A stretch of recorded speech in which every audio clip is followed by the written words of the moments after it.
I'm going to thank everyone, for everyone who is currently attending for being here on this Friday afternoon. My name is Kristen Dickinson, and I will be running this webinar together with my colleague, Johannes von Moltke. Before I begin, I just want to briefly thank the Rackham Graduate School and the Center for European Studies for generously providing funding for this event. And of course, I want to extend a warm thanks to Sheri Hagen for kindly agreeing to speak with us on this afternoon. Before we get started, yeah, thank you. Before we get started, I just want to give some information for participants. If you would like a live transcript, you can click on the live transcript icon on the bottom right of your screen. We will begin the webinar. I will introduce Sheri Hagen, and then Johannes and I will start with some opening questions. And then we invite everyone here to pose questions of your own. You have two options for proposing questions. One is you can use the Q&A icon on the bottom of your screen to type in a question. If you would prefer to ask your question in person, and we encourage you to do so, then please raise your hand and we can promote you to speaker. The chat is also open for anyone who would like to post comments there. But please, if you want to ask a question, use the Q&A. Johannes and I will not have time to be moderating the chat, but feel free to post information there and to speak among yourselves. So now it is my pleasure to introduce Sheri Hagen. Sheri Hagen is an actress, screenwriter, and film director, as well as founder of the production company Equality Film. She was born in Lagos and grew up in Hamburg and has lived and worked in Berlin since the 1990s. After training as a stage actress, Hagen then appeared in numerous film productions and television series before returning to theater around 2010. Across her career, she has worked on film projects as author, as director, and as producer. At Second Glance, or Auf den zweiten Blick, was her debut film as a director. It won awards at the Filmfest Emden-Norderney and at the Kirchenfilmfestival Recklinghausen. Her most recent film as an actress, the AI thriller I Am, directed by Jerry Hoffman, just premiered earlier this month at the Max Opus Film Festival. So welcome, Sheri Hagen, and thank you again for agreeing to join us on this afternoon. I'm going to hand this over now to Johannes for a moment, who would like to pose an opening question. And to add my thanks. Welcome, Sheri. It's lovely to have you. And on behalf of the Center for European Studies, also thank you for joining us. Thank you for this film. I hope most of us have had an opportunity to see it. Thank you for sharing it and allowing us to watch it on Vimeo. It's a whole new world. It would be great if we could sit in an auditorium after having watched it together and talk, but this is second best, and I'm glad we're able to do this. I've watched the films a couple times now, and I'm sure others have said this, and the pun falls flat, but it is a really touching film. And I thought maybe we could start talking about it kind of from the from a very broad question, but also specific to what the film is doing. It's a film that focuses thematically on vision, on blindness, on visual impairment. And what struck Kristen and me in talking is that, of course, you're doing that in a visual medium, in an audio-visual medium. So the sound, we could talk at length about the sound, but I'd like to start maybe with the cinematography. And for those who haven't seen the film, but also for those who have, we pulled just a few images to remind you of what we're looking at, to ask the general question. And I should say that the out of focus images that you're going to see here are out of focus deliberately. It's not because your computer or my PowerPoint isn't working well. So this is how the film opens, the credit sequence, and it finds some very lyrical images for to move us into, ease us into the film. These, I think, are the Yorkbrücken, if I recognize them correctly. We're definitely in Berlin. We see, as the opening shot, in a kind of milky haze, the TV tower. We get these kinds of shots from a moving vehicle. And then I think cinematographically, really beautiful, really beautiful shots like this one, which again feel like they're a way of getting into the film, and it could be any film that is about impairment or not. But then you also have shots like this, representing the point of view of Pan, one of the characters. In the reverse shot, he looks like this. So at one point, at least at one point, you decide to really find an image for the subjective point of view of a visually impaired character.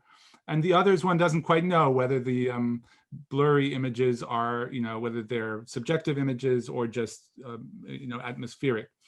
So all of which is a big wind-up to ask, what kind of thoughts went through your mind, and what decisions did you find yourself making in the process of making a film about visual impairment, in dealing with cinematography and the visual quality of the medium? Mm. Yes, thank you. First of all, thank you all for being part of this session now, taking your time for this session. And also thank you both, Christine and Johannes, for inviting me. Yeah, I feel honored. Yes, to the blurred visions, I think the whole film is about vision. It's like a metaphor. And for that, I said, because the theme of the film is about sight, and it's not really about the sight, about people or characters who can see. It's also about people who can't see and cannot see, and people who can't see and can see. So I was playing with these, visions, with these images, because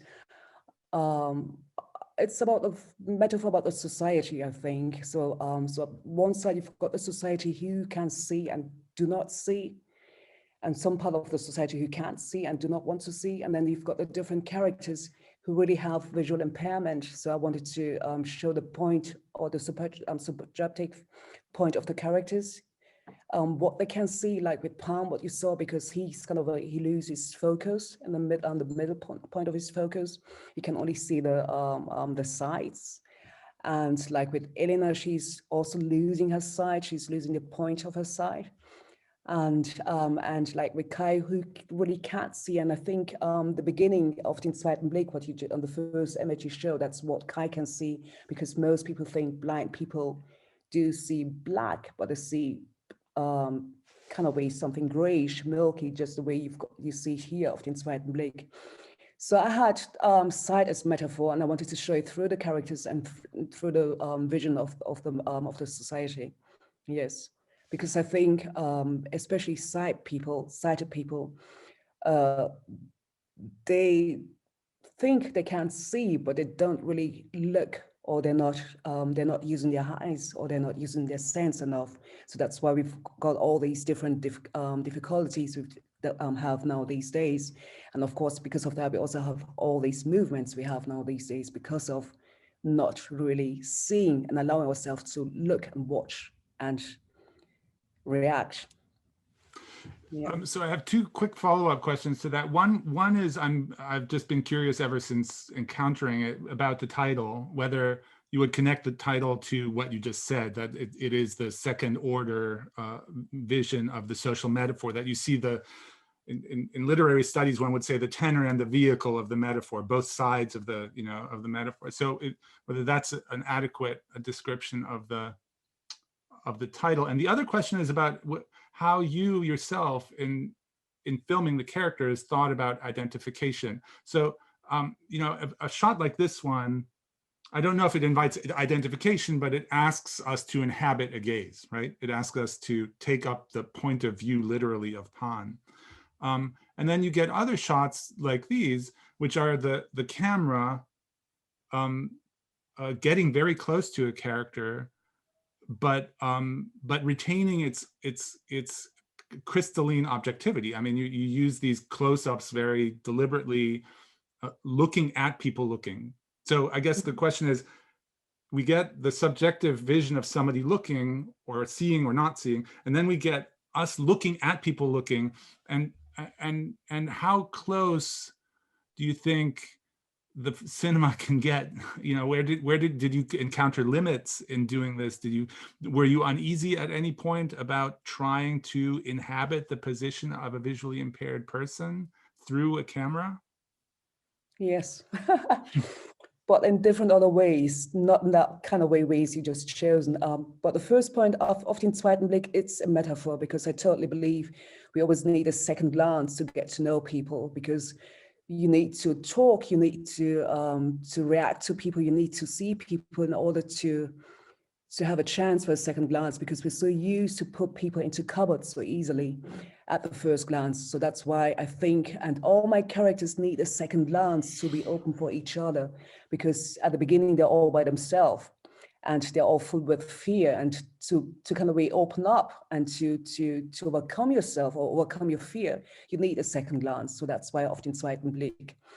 And your second question, with the perspectives like with Kai and Elena, with I think, yes, I went quite near with the camera to the eyes, because it's quite a very close shot.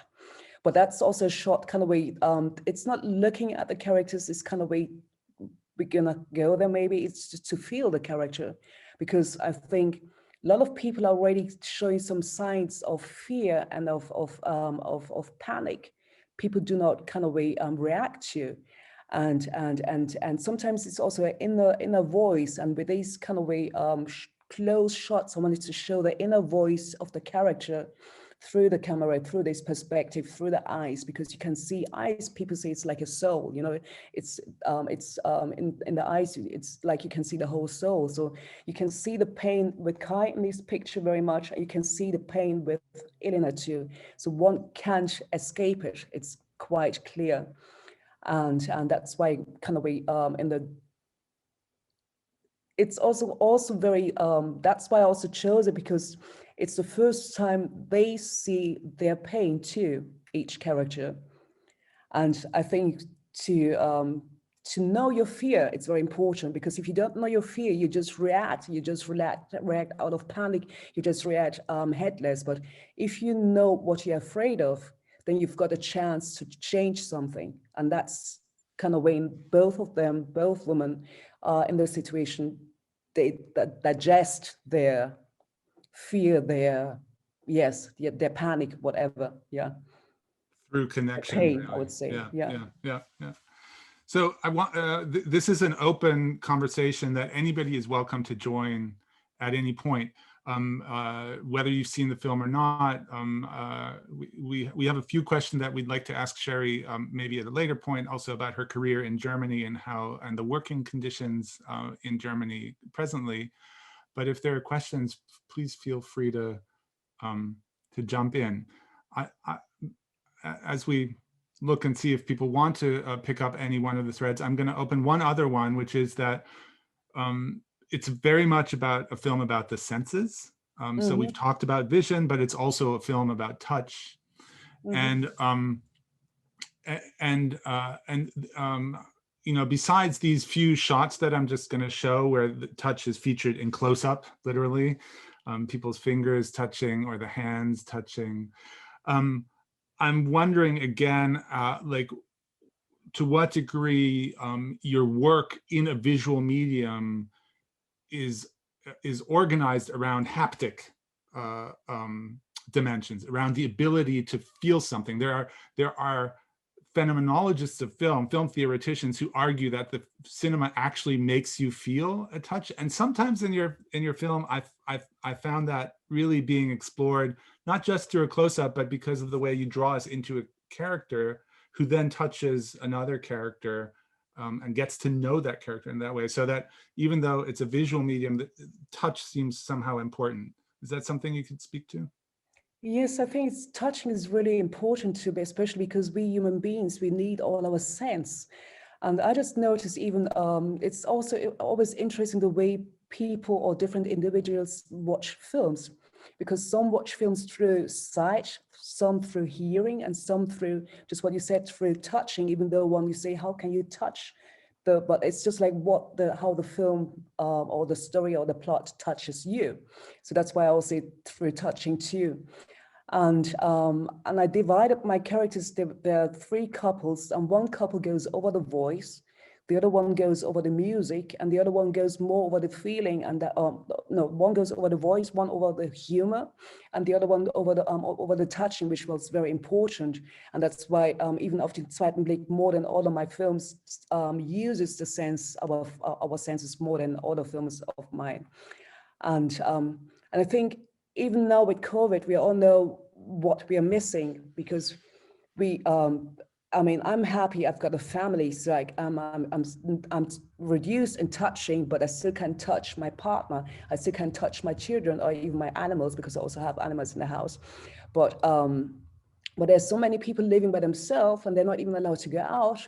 And then what they have is the radio. They have the neighbors they maybe can hear and see, and they have the television, and that's it. And that's why we're human beings. We need others to live. We need others to connect. We need others to feel something. And that's what also auf den zweiten Blick is about feeling, touching, smelling, tasting. Yeah. Yeah, thanks. You're muted, Kristen. Thank you. So we have a question in the Q&A that I will read out loud. So this is a question from Johanna Schuster-Craig. Johanna notes that the film feels very queer, not just because there are gay characters, but because everything is slightly queered. This includes queer partnership, queer families in their non-heteronormativity, queer German ethnicity and belonging, queered ability, as for example, with the so-called mentally ill man who turns out to actually be the therapist. And the question is, how did you conceive of this framing? Was this part of your thinking when you were framing and putting together this film? I know. The thing is, we are so used to so many kind of films that these kind of films, like auf den zweiten Blick, sounds to be something special, but it shouldn't be. But I have to admit, till today's auf den zweiten Blick films, like auf den zweiten Blick, they're still special, because for me, so when I wrote the script, I didn't think like that, because my surroundings, because I think we all so different, all individuals, and it doesn't matter where you are, because all over the world you have everything you had already, because you had queer people, you had different shades of pigmentations, you have different kind of families. And even in the religion, we're used to that, and also in the tradition, we're used to that. It's just like with a kind of strange tradition, we started to cut out things. And I think, and if you go back to the old stories, we noticed society has been differently. It's just like now we're trying to shape society different to one single story, I would say, which is wrong. And what I do, maybe I write this way now just to bring back the focus, to bring back all these different shades we have in our society, because I'm missing these shades. Because on German television or in German films, I hardly see stories like I do. So that's even the reason I started writing my own stories, because I was missing these shades. But if you read different literature, if you watch different films, and if you listen to different activists, you know, all these shades you see in my films, they are there, and they have been there. And it's nothing new. It's just the major part of the society is just not used to see this kind of films anymore. And yeah, we're used to watch one story, and that's why it's always special if you watch something like Auf den zweiten Blick, which is a pity, because each kid should be growing up with stories like Auf den zweiten Blick. Yeah. Maybe we should take Kira's question next, since it seems to connect in some way. She writes, "Thank you so much for speaking to us. I loved your film." And then refers to Steve McQueen and other Black filmmakers who've talked about the film industries and how they tend to be ignorant about how to film Black people, camera angles, cinematography, etc. What was your approach to visually presenting the Black actors in your work? I wanted to have the normality. I just wanted to have, because I grew up here in the German society, and I'm so used to, I don't know, we're so used to see some kind of people always in stereotypes. And I was sick of these stereotypes because my surrounding, they were just normal. They weren't drug dealers. I wasn't living in a hutch. I didn't come with a boat, nothing in a boat or nothing.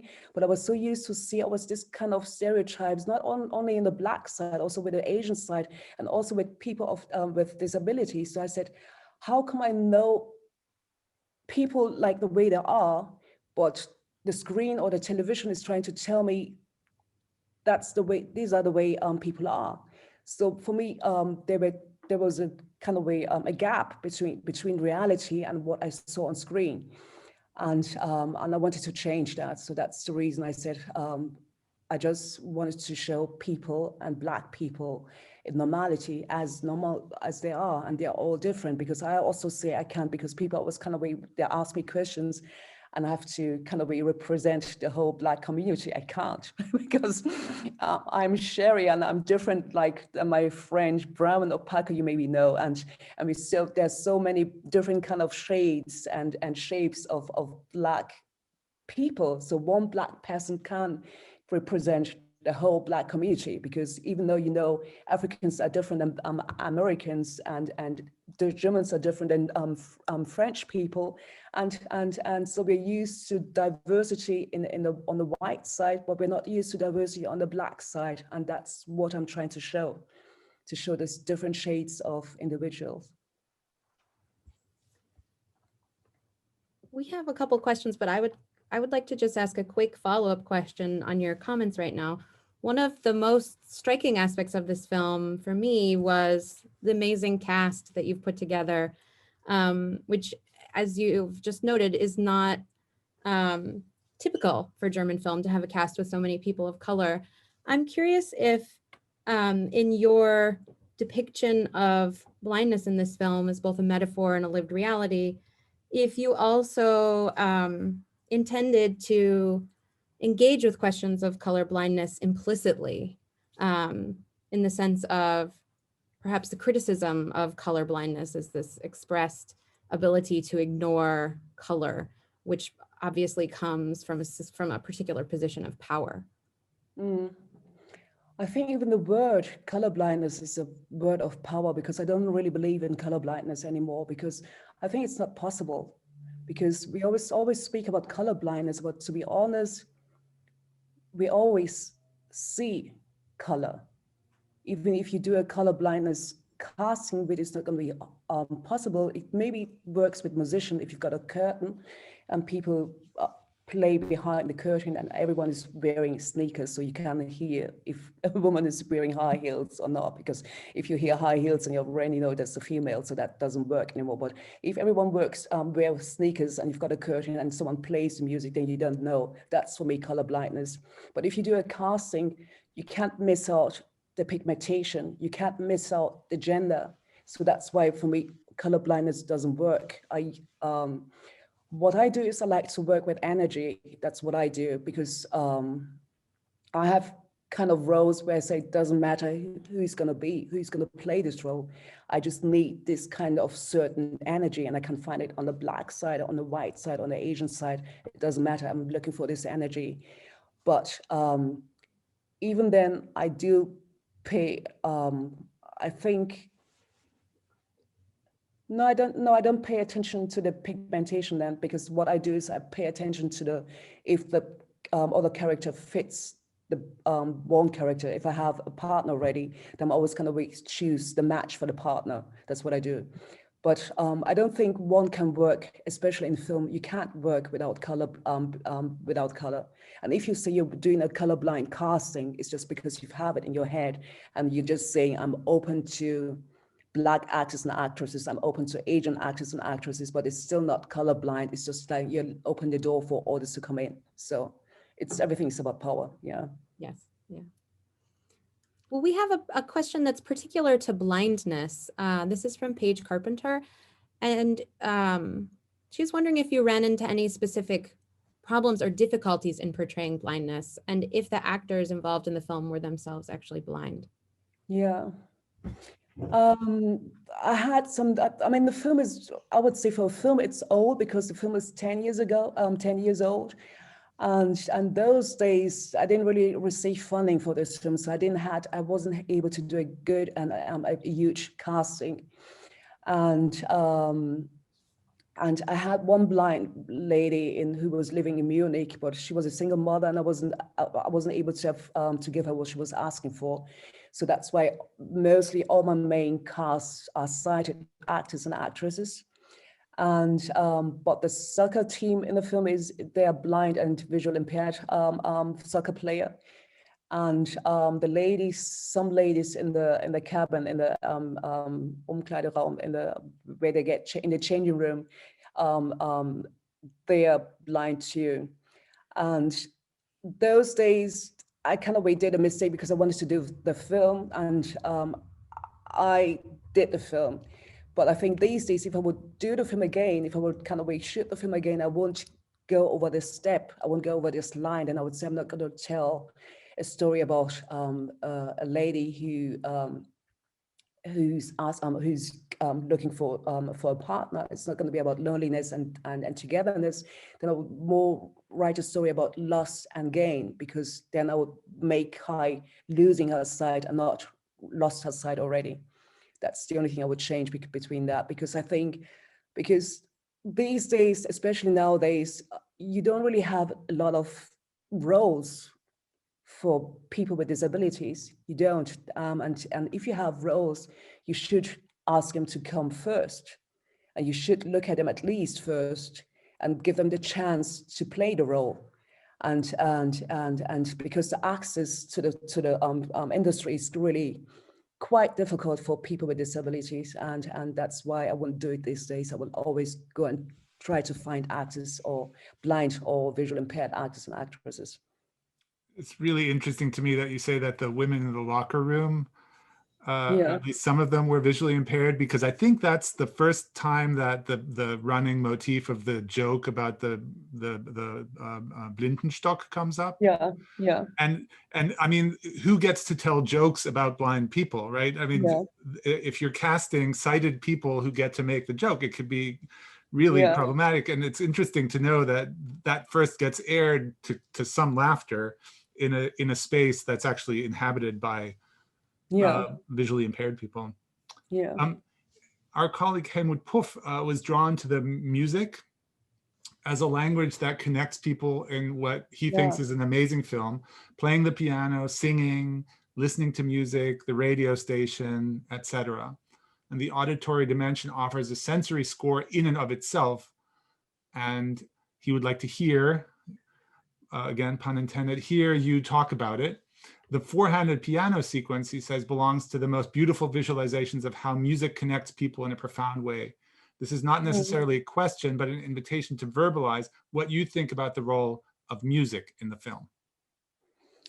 Yeah, music in film is very, very important for me. I couldn't imagine a film without music. But the way I use music here is like an inner voice, and also like a combining voice too, because music was kind of a part of the inner voice, but also kind of a bridge to the couples. Like with Pan and Tilt, what you just see, music was very important because music brought them together. Through music, they were able to see each other and touch each other. And even that scene for me, I just said to both actors, that's the first scene you're really touching each other, you're falling in love, and you're kind of that's your first intimate, maybe also having sex to go that far. That's what's happening on the piano, and what you're both afraid of, but what you're both longing for. And with Kai, in kind of way, because with Pan and Till it was like a connection, but with Kai, music is belongs to a traumata. It's part of her history, of her past, and brings out her pain more, because she used to be a singer, and she used to be a jazz singer, and that's why she also kind of goes to the jazz station. But that's her background story, and you can feel a bit of her background story through the voice, through the song "A Rose Is Still a Rose." And so the music stands more for pain by Kai, and and with Till and Pan, it stands more for connection. And with Elena and Benjamin, they're more. I used music more as a atmosphere thing. I would say just more to kind of describe and to underline their feelings. Yeah. Mm. I want to remind people that you can also, if you'd like, raise your hand and we can bring you on the screen and you can. Yeah, you don't need meet to be the shy. filmmaker. And I don't bite. Yeah. Let's see, we have another question. This is from Sean. The question is, your film provoked many emotions upon watching because I have personal experiences with issues of race, mental health, and disability. Well, I know you said that you believe that these issues must be brought to light. May I ask if you have any personal connections with mental and physical disabilities? I would say yes. I would also say everyone has it, because it's just like it shows wider or less, because there's so many shades and also so many levels of I would say illnesses, because and I do think it's also part of life, or maybe also part of traumata. And I do believe everyone is carrying a barrier with them of they need to overcome, because me, myself, to be honest, I haven't met one person who is not carrying a deep issue with themselves. And so that's why I believe with some people it shows more, it shows clearly, one can see right away. And with some people, other people, it's more hidden.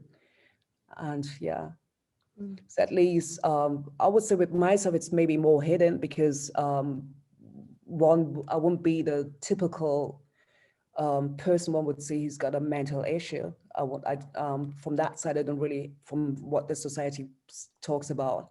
But I do know people who have it, because also through my research and kind of way Benjamin kind of way shows also a illness. I do not like to call it illness, but the society would call it illness, because he's got this phenomenon where he can see and talk to his friends. And there do people who see others and talk to others. It's just like the way how we deal with it and what we deal with it, and how does it kind of way become dangerous, or where does it stay? And so I think I don't know, I still believe if you really kind of way look left and right and straight, and if you kind of way start digging, then you're kind of way always surprised after digging what comes out. And that's what I do with my stories, because I always go out and start digging, and suddenly I see things I didn't see at the first glance. I might see them at the second glance, and even at the third glance. And yes, and that's what I use. And so I do believe everyone has something. Yeah. And I think that goes straight to one of the qualities really of the film, which is its narrative quality. I mean, it takes storytelling to unfold these things. And I was watching it the second time last night, I was struck by, I mean, I remembered watching it the first time where you really don't know what's going on. I mean, at the beginning, there are too many characters to make sense of. And the film's narrative makes them very coherent over time, because they're, they get slowly, they take shape through storytelling. And in the process, of course, they're I forgot what you just called it, the issue that they carry around, takes shape and gets formed in relationship to the others. It's a very relational film. Yeah. I mean, it's been described as a romantic comedy by some, which I'm not sure it is. Yeah. But it's certainly romantic. Yeah, I think I used to say there's a German word, I don't know, kitschku, I don't know how you say it in English. Yeah, so I mean, it's kind of way I used to be very, because I'm a romantic person. I like romantic. I'm also like Rilke's, I don't know if one would kind of way go. So in this kind of sense, but still it's romantic, but also realistic, I think, because it also plays with typical issues like with the accidents which can happen every day, so that's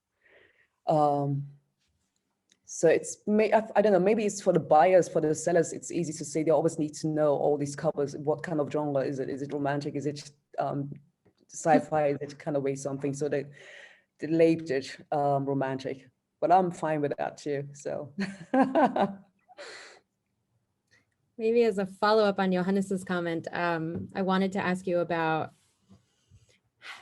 at the outset of the film, how you saw these three different stories coming together. And you made a comment earlier in this conversation where you said that they were structured around different themes. So one was more focused on questions of voice, one on touch, and one on humor. And I was just wondering if you could talk a little bit more about how you went about piecing these stories together, visually, but also thematically. Yeah. I have to be honest, I started with Kai's story at the beginning, only had Kai's story. And because Kai being a blinded character, I don't want to represent the community, the blind community. So I went on research and met all these different people, I would say, all these characters, and I was interested in, and I wanted to keep, because I said, it would be so beautiful to also show some of these people I met. And so, and I don't know if if you have a character, and my stories are always character driven, they're not plot driven. So if you have a character, then you just suddenly know some characters pop in and some are kind of way out to stay out. And the main character kind of we carry all the characters with her or with him. And so then I noticed for to tell Kai's story, I can't tell Kai's story straight line. I need to kind of tell an episode story to make her story stronger.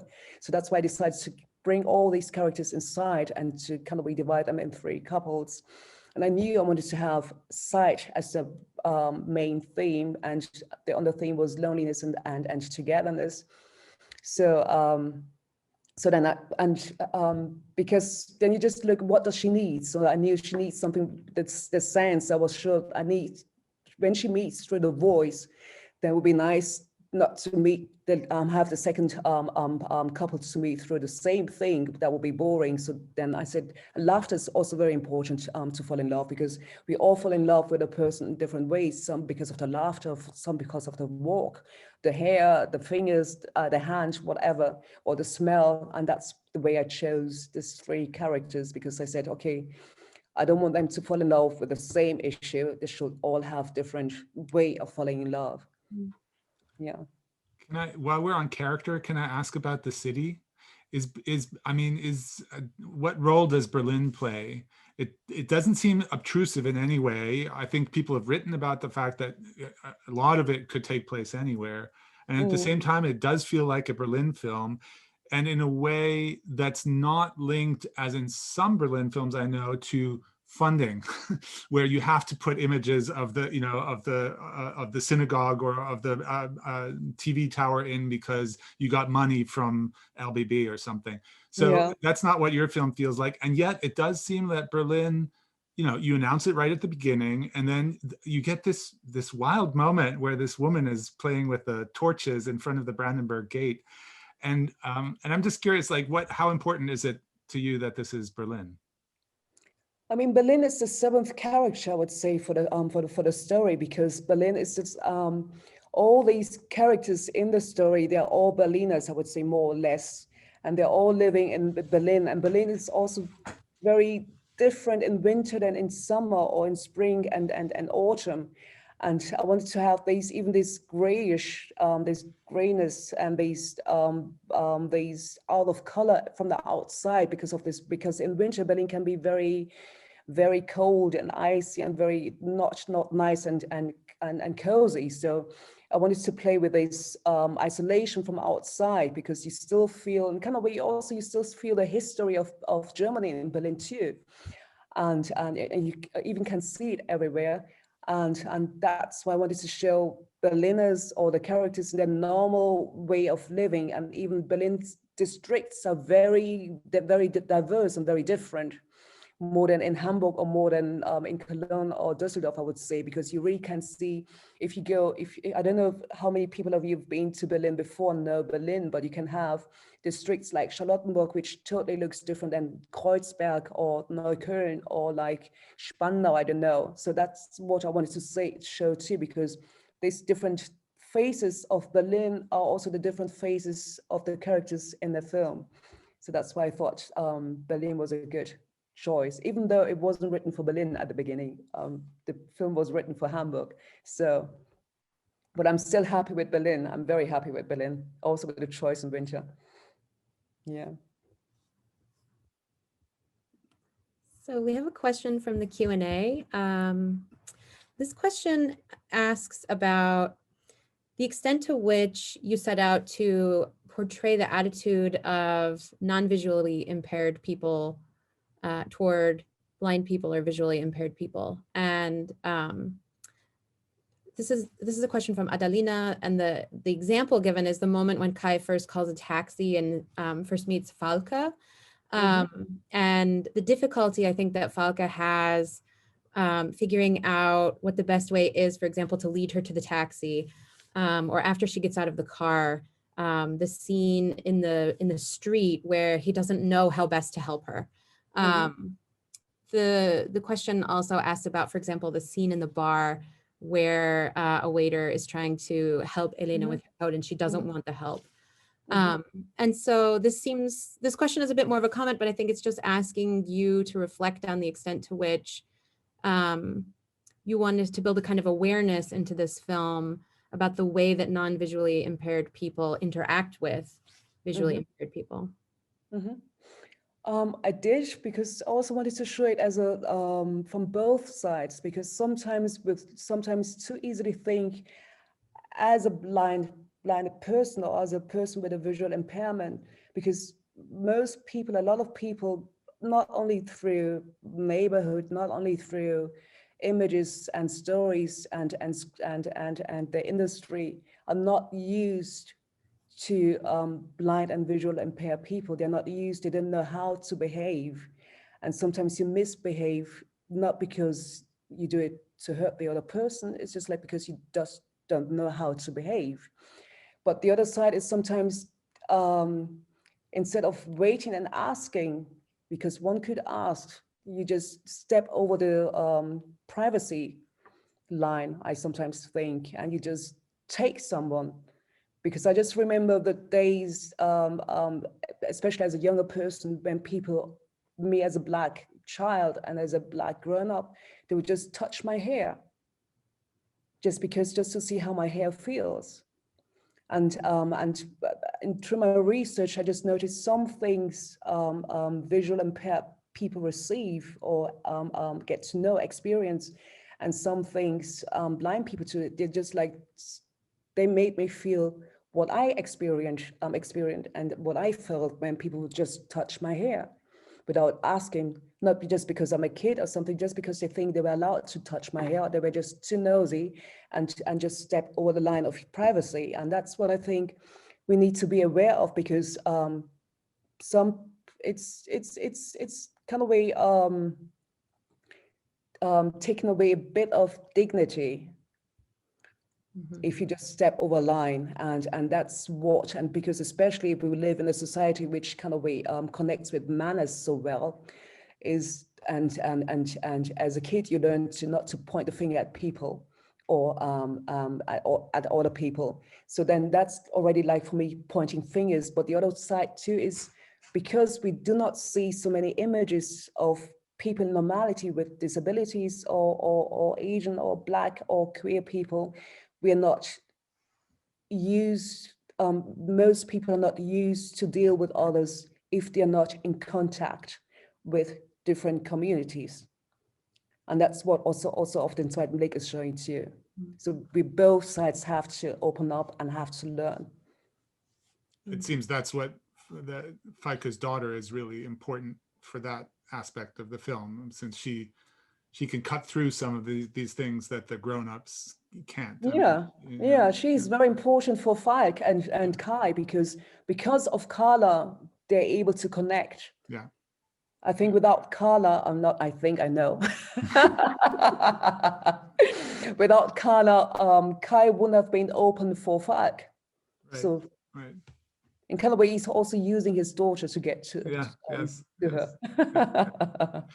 So we've talked about ethnic and racial diversity, and we've talked about funding, and I would like to pull back just a little bit to your working situation as a filmmaker in Germany, both as a Black filmmaker, but also as a woman filmmaker, in against the backdrop of a project. I don't know exactly how old it is. It was first called Pro Quote Regie, right? And now it's called Pro Quote Film. It's like Right. 3 or 4 years ago.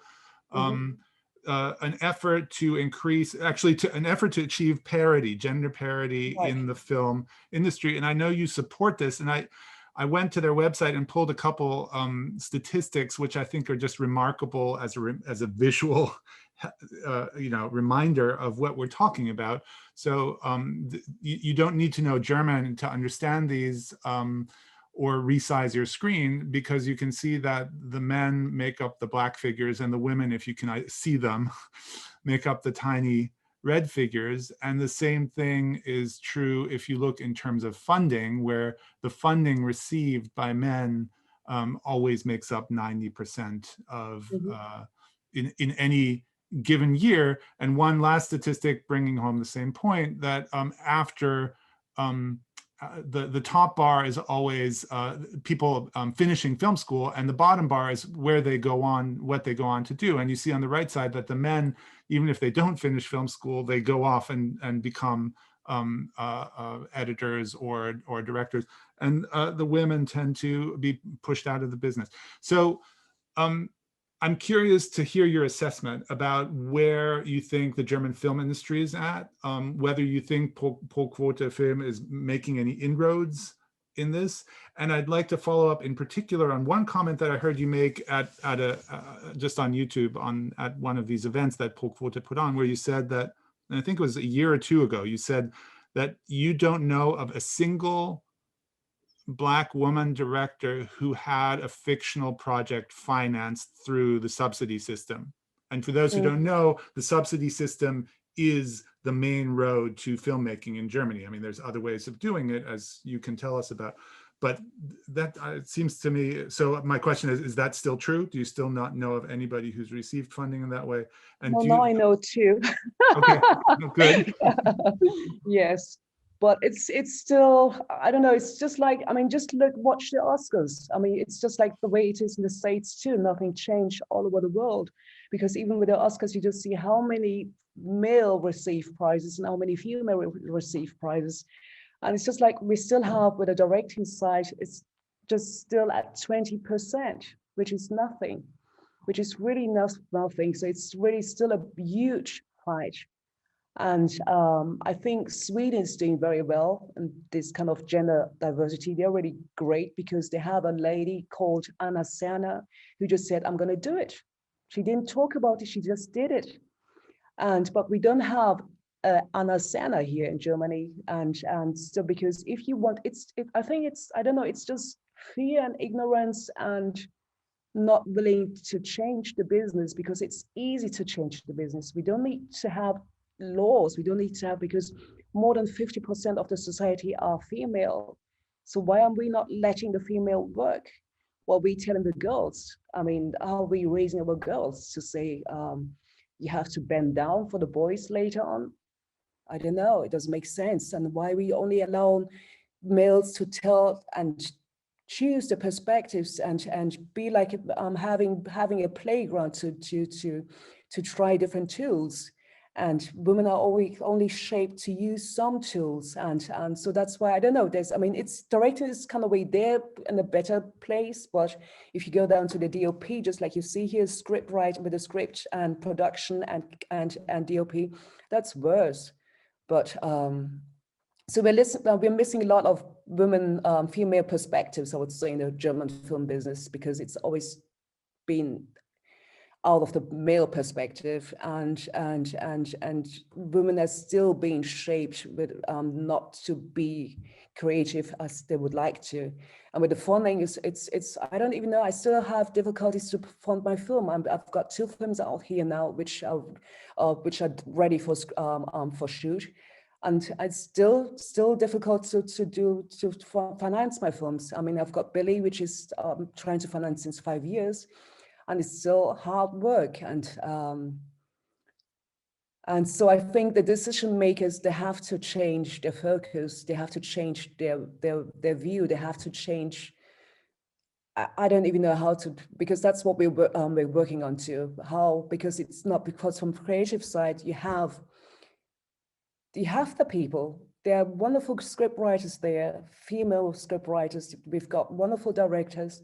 We've got wonderful DOPs. It's just like, why are we not using them? And why are we kind of shutting them down? And why are we kind of hiding them or throwing barriers into their, or stones into their ways? So we're still kind of working on how to change decision makers. And I think, I mean, I don't know how it is with the streaming services, but it's a help, but it's not really a help, because I think people are just now jumping on private streaming service and thinking they are the ones who are going to be changing everything. But to be honest, at the end of the day, they just want to earn money, and they use the tools they think they need to be used in order to tell their stories and to sell their stories. But it's not really helping here in Germany, because I don't really see a lot of female from the filmer side working for the streaming services. They're most, out of German perspectives, they're most men working, hardly women. And now with Corona, everyone is watching television, everyone's watching the streaming services, so they're earning a lot of money. So I said, why can they do something for the business really, and social wise, not only just to feed us? We can also work on society and build society and help to build society. And that's what I'm personally missing a bit, because they could do, I believe they could do more than they're doing. I have a follow-up to that, but maybe we should go to Erin's question. Yeah. So we have a follow-up from Erin Johnson-Weiss. She's asking about the assumption that female filmmakers and artists in general tend to, the assumption that their work must always be autobiographical in some way. The question is this an assumption that you yourself have encountered in the way that your work has been received, either in terms of a film like Auf den zweiten Blick or other work that you have done? And if so, how do you address this assumption? I try to avoid it, because I always ask myself, why do we always have to label female filmmakers? Because with all of films, if it's from the man's side, a man perspective, you do not label. I mean, I don't even know one. Would you say to, I don't know, would you say to Spike Lee's film or to Clint Eastwood's film, that's a man film? You would say that's a woman filmmaker. We never say that's a man, he's just a filmmaker. So I think that's stupid. And then the next label is, that's a black film. We never say with all the films that's a white film, but we say that's a black film. That's what they mostly call my film, Auf den zweiten Blick, a black film. I think that's stupid too. So why we kind of always into this labeling? Because that's already saying, then we talk about power and non-power again. And who we try to keep small, or kind of we put in a niche, or on a side or in the corner through labeling.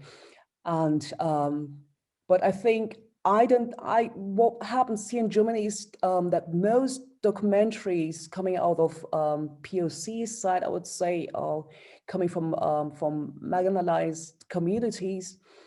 They are always autobiographical, which I find interesting. I say, why is it only is it only possible if this person talks about himself or talks about his family, past, future, then he's allowed to receive money, or she's allowed to receive money to make a film? Fiction-wise, all my films I'm doing, I would say, of course, they're out of my kitchen, because I believe each director works out of his own kitchen and uses his own spice and always has a personal underneath theme. So I would say all my films, they're all kind of way dealing with me in different ways, but you can't connect them. If you would, as an outsider, watch the films, you wouldn't say, okay, that this film is from Sheri Hagen, this one is from her, and this is from her. You wouldn't really see. But if you watch them directly, if you would really pay attention to them, you will see there's a underneath, there's a soil which combines all my films together. Yeah. So I think, and of course, this soil is personal, because that's the soil I'm standing. That's what kind of way shaped me and made me. So all my films are personal. Yes. I don't know about Spike Lee, but I think we should start pigeonholing Clint Eastwood's films as men's films. Yes, thank you. I agree to that. could I follow up on the earlier discussion about portraying? And I'm just curious about the Swedish woman you mentioned, Anna Serna, because you said she just went ahead and did it and it produced effect. I understand portraying to be a whole collective of people doing something, and it's hard work. What is the difference? What is it that allows Anna Serna as an individual in Sweden to make such a difference when portraying has been fighting very hard for the last 5 years? Anna Serna is the head of the film funding system in Sweden, and so she's got power. Yeah, it's just a power thing. And Portraying Film is an organization, and which means the women, also the women, we shouldn't forget also, we also have women in power here in Germany, and women in power here who are not really letting other women in. That's very painful, because and who kind of also closing doors, and if you have position, if you don't have the power to say you receive money, because at the end of the day we just need money to finance our film, because films are expensive and you have to be able to pay everyone, and that's the difference. She's got the power because she's sitting there and can say yes or no, and the organization is trying to fight for power, so they can open doors for women to go through. Yeah. To the film itself and ask a kind of broad question, but one that builds on your experience as both an actress in the theater and also in film, and your experience as director. And I was curious if there's something specific about the medium of film that enabled you to portray and thematize blindness in a different way than the theater. So sort of a medium specific film, what did film allow you to achieve in this particular portrayal of blindness and visual impairment? I think what film allows, I think the difference between film and theater for me is, in theater you always have a fourth wall, I would say. You can have the distance, and a good story in theaters, it's so different because they've got both sides, they're good and they're bad, I would say, because theater's got a different dynamic, which is also can be very intensive. But the same too with film, but films allows you to go very small. You can tell very intimate stories in film more than in theater, because theater you always have this big, huge gap, and you have to overcome the gap, and you can't really go very small. But with film, you can really tell very small stories and show different world without pretending. And that's what I like with films more, or I find it for myself easier to tell my stories through, because I have the feeling I can make my films or my stories more realistic with film than with theater. With theater, it's always kind of be like more like a statement, and people can kind of say, oh, it's just theater. It's not, and film can always be part of reality. Yeah, more reality. I hope you understand. I'm not.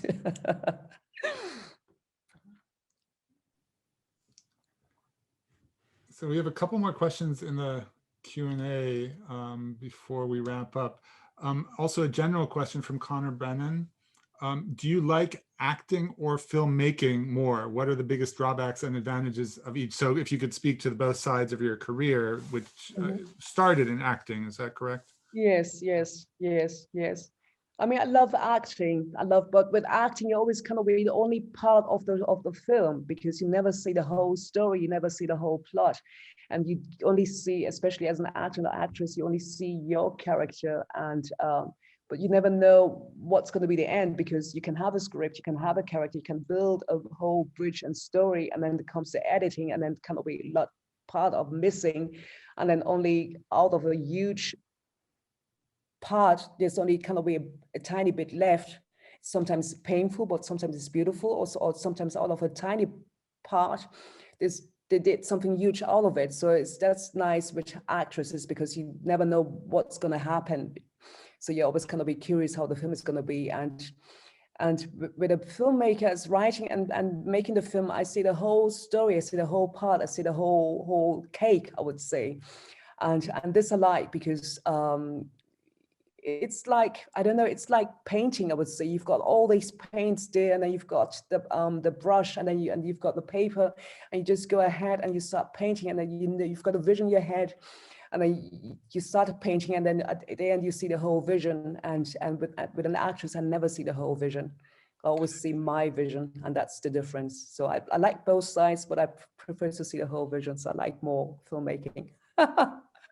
So you told us you just came back from shooting, and Yes. if I understood correctly, in your role as an actress. As an actress, yes. So can I ask if you have if any of the projects that are kind of in development are of your own are far advanced in the shooting stage? Or are you still financing, or is there anything you're able to talk about?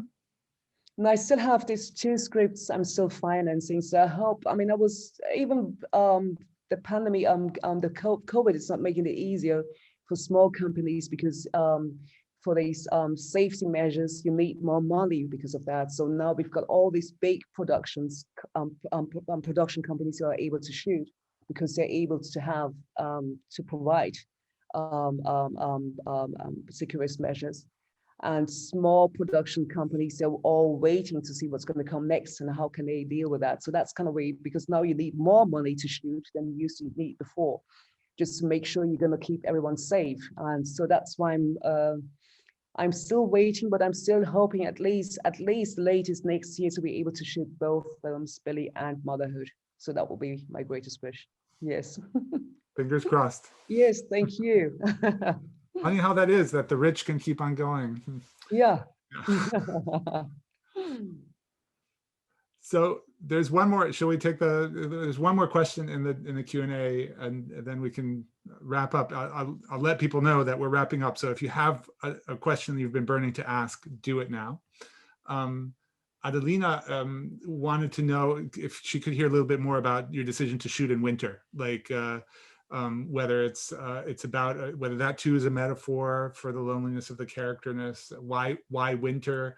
Is it connected somehow to the characters, or does it have a different reason? Yeah, that's an interesting question because the script was originally written in for summer because I wanted to play with the contrast with the lonely characters and to see this lively, beautiful, handsome and living area in Berlin, because Berlin is really in summer, really packed. People are happy, sitting outside, picnicking and having fun, and then seeing lonely characters. But because of the funding, I was forced to push it back to winter. But to be honest, I'm really happy it's in winter because I believe the isolation from Berlin in winter is even supports the characters better and more than the summer pictures would have done. So I'm quite happy I was forced to do that because here in Germany in wintertime, those days, not anymore because now of those streaming services, but those days it was always easy to find people to work for less money because mostly the industry was kind of way shut down in winter. And so that's why I said, okay, I'm going to do it in winter because then everyone's kind of way free. They don't have work I have to kind of way going and I have to kind of way say no to, or they have to say no to. And then they will be willing to work for less money for me than in summer, because in summer you can't do an independent film because no one's going to help you because they're all going to be out working for more money. So these were the two decisions why I did it in winter, and but I'm quite happy. So it went well. Yeah, I think these things are fascinating to hear because, of course, I mean, there's so much that has to do with money, with fortuitous decisions, and yet it makes sense. I mean, I think, you know, you look at the images that we pulled off earlier. I mean, there's a great aesthetic coherence to the project, and I think there's nobody who would say, "Oh, this is like an afterthought that it's shot in winter." It really makes complete sense. Yeah. I'm even happy about the snow because even though now it's snowy here in Berlin too these days, it just snowed today in Berlin, but I'm really happy with the snow because it's still kind of it still stays there and it's still beautiful to see Berlin so snowy. Yeah. Yep. Yep. Okay. Very last question from Liz. Can you talk about the symbolism of the wild boar in the accident? It stood out to me since most of the film is urban based, except for the scenes with the dog in the woods or field. I was just curious, any thoughts about it? With a wild boar. I'm also trying to remember, is there a wild boar?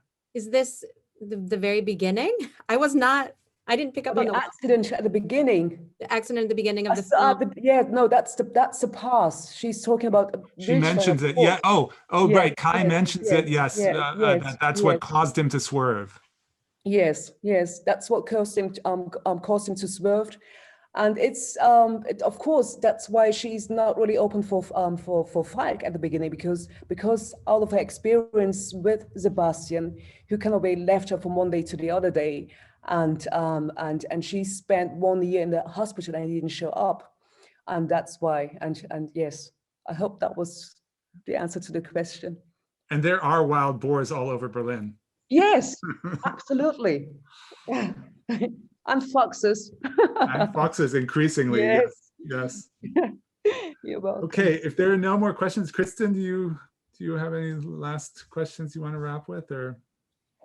I could ask one last question. I'm just Yes. curious, you talked about music in the film. I was wondering if you could talk a little bit about the other aspects of the soundscape. There are just some select moments where there are really particular, sometimes very soft, striking sounds. For example, when Elena clinks the glasses to make then you mean aware of the fact that they're there. I was just curious the extent to which these other aspects of the soundscape were important for your conceptualization of the film. Yeah, there were, because I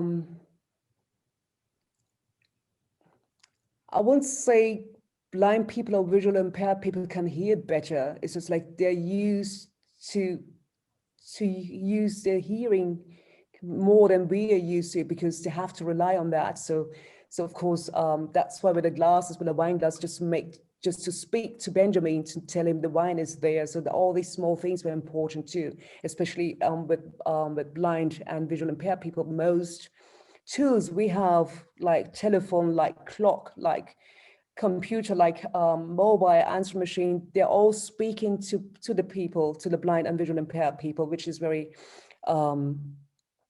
important.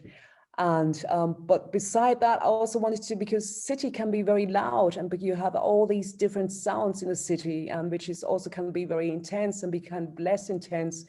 And also city can be very quiet too, just like depends on days. I'm just like now, especially now with COVID, I'm sometimes surprised how quiet Berlin can be in some areas, and or how empty. I mean, we never had, I don't know if I think on YouTube or Facebook, I don't know where, I saw some streets of London. And everyone who's been to London haven't seen London empty. I saw some streets of London totally empty, absolutely empty. And we had the same thing here too in Berlin. I said, damn, why didn't I make photos? Because now people are back on the streets, because now people are getting used to live with COVID. But at the beginning, you just saw emptiness and silence. And that's what was also playing with auf den zweiten Blick, also with sound, with silence and loudness and being loud. Yeah. It's interesting for me too, because it connects to other films that I see coming out of Germany, like Christian Petzold's. The sound design is also plays with the same questions of the sounds in a city, but what sound nature makes in a city, or Barbara, for example, is very invested in sound as a movie. So I think that's an interesting, beautiful film. connection. I liked it. Agreed. Yeah. Yeah. You spoke earlier about shades and how we all have infinitely unique stories, asks Anthony. Mhm. Furthermore, how we all have something that we are struggling with. When writing, how did you balance this with or without falling into the black film label? Yeah. And I promised that was the last question. Okay.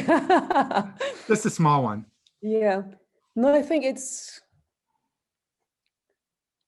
so easy to tap into cliches, and because you grow up with cliches, but we all grow up with cliches because we all grow up with all these prejudices everyone has, and I believe everyone has them. There's no one who doesn't have it. So if someone says they don't have it, it's a lie, I believe, because sooner or later you notice it. And so what I try to always, because I absolutely believe in humanity, and I think if we kind of write out of humanity to kind of I always, everything I write, especially if it's going to go out, I always kind of look at it and check it if I do misrepresentation, because I don't want to misrepresent anyone. It doesn't matter who I'm talking about, who I'm writing about. If it's Benjamin, if it's Feig, if it's Kai, it doesn't matter, because I want to represent all my characters as out from the inner side, not from the outside. And I think what we do is to look too much from the outside and judging people from the outside, and that's kind of what's keeping us sometimes divided, sometimes kind of way back, and build up fear. And I think we have to get rid of, we have to lose our fear, and it's only possible through asking questions. So I think asking questions, every time what you write, you have to ask questions, and that's what I do.